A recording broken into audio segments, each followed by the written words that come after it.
Now this is your second module. So in the second module we will start from page number 9. He greeted the king and continued digging. The hermit, he wished the king and he continued his digging. The hermit was old and weak. He was old and a weak man. And as he worked, breathed heavily. As he was digging the ground, which was a heavy work, so he breathed very heavily. So it was very hard work, so he was breathing very heavily. The king went up to the hermit and said, I have come to you, wise hermit, to ask you answer 3 questions. What he was saying?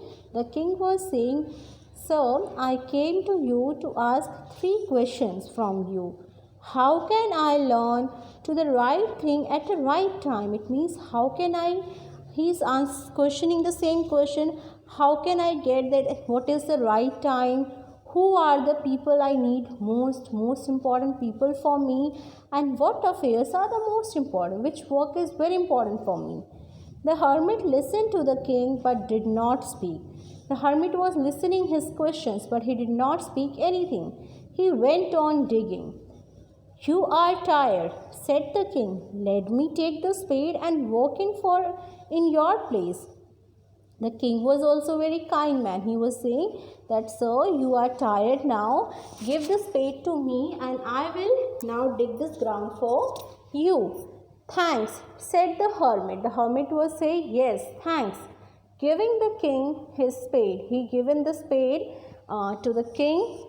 Then he sat down on the ground and the hermit was now resting on the ground. When the king had dug 2 beds,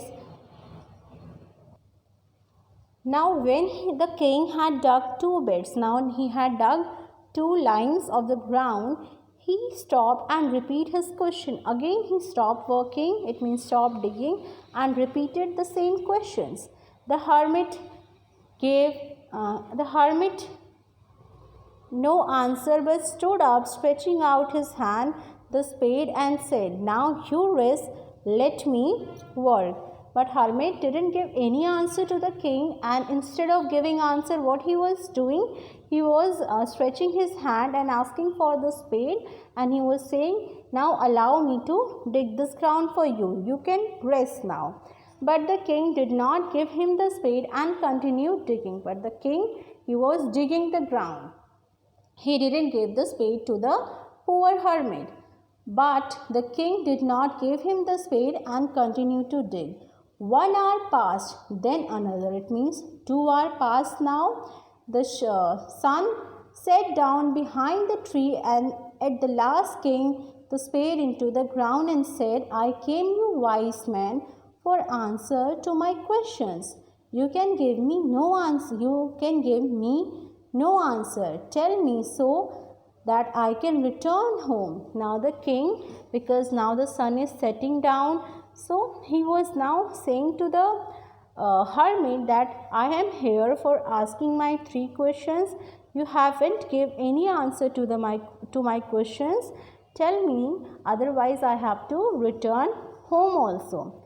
Here comes someone running, said the hermit. Hermit was saying, oh, wait, someone is coming toward here. Someone is coming here.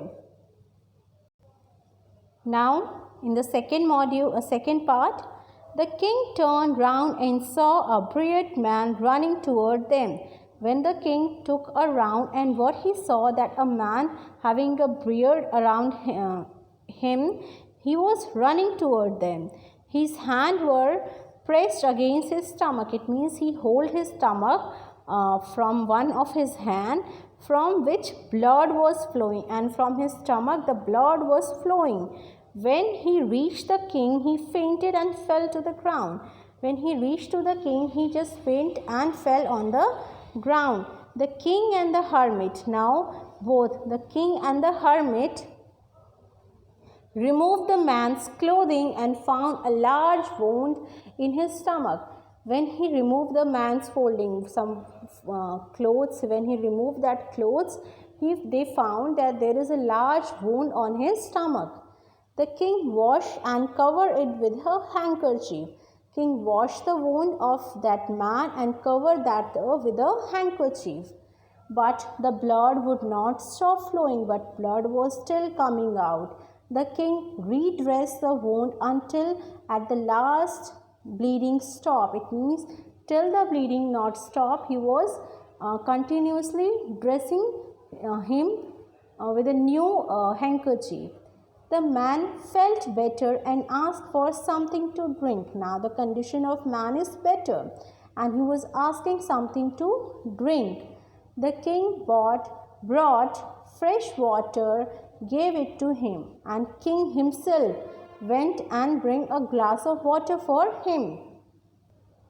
So we can see here that king is also a very kind person. By this time the sun had set and air was cool. Now everywhere darkness is there. The sun has set now. The king with the hermit helped the carried wounded man into the hut and laid him on the bed. The king with the help of hermit, they took that man and they laid them on the bed into the hermit's house. The man closed his eyes and lay quiet because he was also tired. He slept very quickly. The king, tired by his walk and the work he had done, lay down on the floor and slept through the night. So king was also very tired because he walked to the hermit, he walked also, he digged the ground, so he also lay down there. When he awoke, it was several minutes before he could remember. Now next morning when he awoke, now again he remembered. So where he was, who was the strange creature laying on the bed was. So he was remembering because now he is not in his kingdom, he is not in his palace. He was remembering where he is now and who is this man laying around him. Forgive me, said the bearded man in a voice, and when he saw the king was awake, he was asking for forgiveness. He was asking sorry from the king when he awake. I don't know you and you have nothing to do for you, said the king. King was saying, no, I don't know you. Who are you? I have nothing to you.